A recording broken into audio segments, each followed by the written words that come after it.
మండలిలో MLC Parvathireddy Chandrasekhar Reddy comments. Andhra Pradesh లో ప్రతి జిల్లాకు ఒక విశ్వవిద్యాలయం, ఒక ఇంజనీరింగ్ కళాశాల ఉండాలన్న ఆకాంక్షతో నాటి దివంగత ముఖ్యమంత్రి వైఎస్ రాజశేఖర్ రెడ్డి జిల్లాకు ఒక యూనివర్సిటీ ఏర్పాటు చేశారని అన్నారు.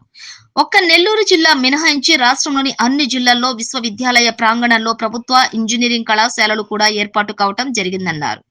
కొన్ని చోట్ల విశ్వవిద్యాలయాల ప్రాంగణాలతో పాటుగా అదనంగా ప్రభుత్వ ఇంజనీరింగ్ కళాశాలలు ఏర్పాటయ్యాయన్నారు. ఒక్క నెల్లూరులో మాత్రం ఇప్పటి వరకు ఒక్క ప్రభుత్వ ఇంజనీరింగ్ కళాశాల కూడా ప్రారంభం కాక ప్రతిభ కలిగిన పేద విద్యార్థులు తీవ్రంగా నష్టపోతున్నారని తెలిపారు.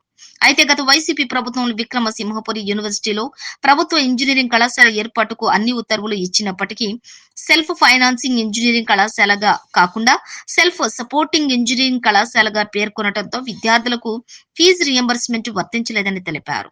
ఈ సాంకేతిక పొరపాటు వలన ఇంజనీరింగ్ కళాశాల ఏర్పాటుకు జాప్యం తలెత్తిందని, అంతలోనే ఎన్నికలు వచ్చి ప్రభుత్వం మారడం జరిగిందన్నారు.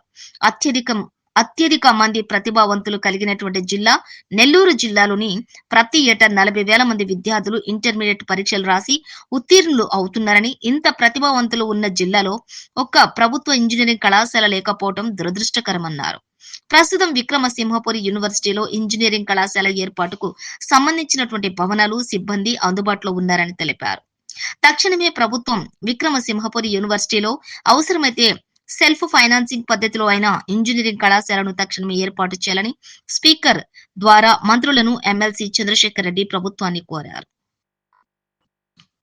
ఆంధ్రప్రదేశ్ రాష్ట్రంలో ప్రతి జిల్లాలో ఒక విశ్వవిద్యాలయంతో పాటు కనీసం జిల్లాకు ఒక ప్రభుత్వ ఇంజనీరింగ్ కళాశాల ఏర్పాటు చేయాలన్న ఆలోచనతో గతంలో డాక్టర్ వైఎస్ రాజశేఖర రెడ్డి గారు కీలక నిర్ణయాలు తీసుకొని అమలు చేసిన విషయం కూడా తెలిసింది అధ్యక్ష. ఆ దిశగా రాష్ట్రంలోని దాదాపు అన్ని జిల్లాలలో విశ్వవిద్యాలయాలు ఏర్పాటు చేయబడ్డాయి. వాటిల్లో నెల్లూరు జిల్లా విక్రమసింహపురి యూనివర్సిటీ మినహా మిగిలిన అన్ని జిల్లాల్లోని యూనివర్సిటీ క్యాంపస్లో ప్రభుత్వ ఇంజనీరింగ్ కాలేజీలు కూడా ప్రారంభించబడ్డాయి అధ్యక్ష.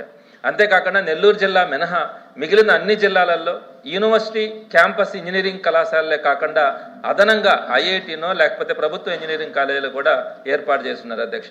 అయితే నెల్లూరు జిల్లాలో విక్రమసింహపురి విశ్వవిద్యాలయం క్యాంపస్లో కానీ అదనంగా కానీ ఇప్పటి వరకు ఒక్క ప్రభుత్వ ఇంజనీరింగ్ కళాశాల కూడా లేదు అధ్యక్ష.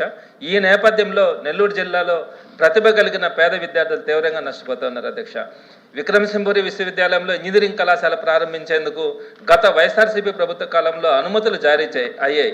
అయితే దాన్ని సెల్ఫ్ ఫైనాన్స్డ్ గవర్నమెంట్ కాలేజీగా కాకుండా సెల్ఫ్ సపోర్టెడ్ ఇంజనీరింగ్ కాలేజీగా పేర్కొనడం వల్ల విద్యార్థులకు ఫీజు రియంబర్స్మెంట్ వర్తించలేదు అధ్యక్ష.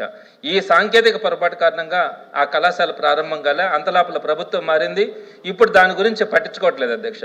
నెల్లూరు జిల్లా మొదటి నుంచి విద్యారంగంలో ప్రత్యేక గుర్తింపు పొందిన అత్యంత ప్రతిభావంతమైన జిల్లా. ప్రతి సంవత్సరం సుమారు 40,000 మంది విద్యార్థులు ఇంటర్మీడియట్ పరీక్షలు రాసి వృత్తిలో అవుతున్నారు. ఇంతటి విద్యా వాతావరణం ఉన్న జిల్లాలో కనీసం ఒక్క ప్రభుత్వ ఇంజనీరింగ్ కళాశాల కూడా లేకపోవడం అత్యంత బాధాకరం అధ్యక్ష. విక్రమసింహపురి విశ్వవిద్యాలయంలో ఇంజనీరింగ్ కళాశాలకు అవసరమైన అన్ని భవనాలు, మౌలిక వసతులు, బోధన సిబ్బంది అందుబాటులో ఉన్నారు.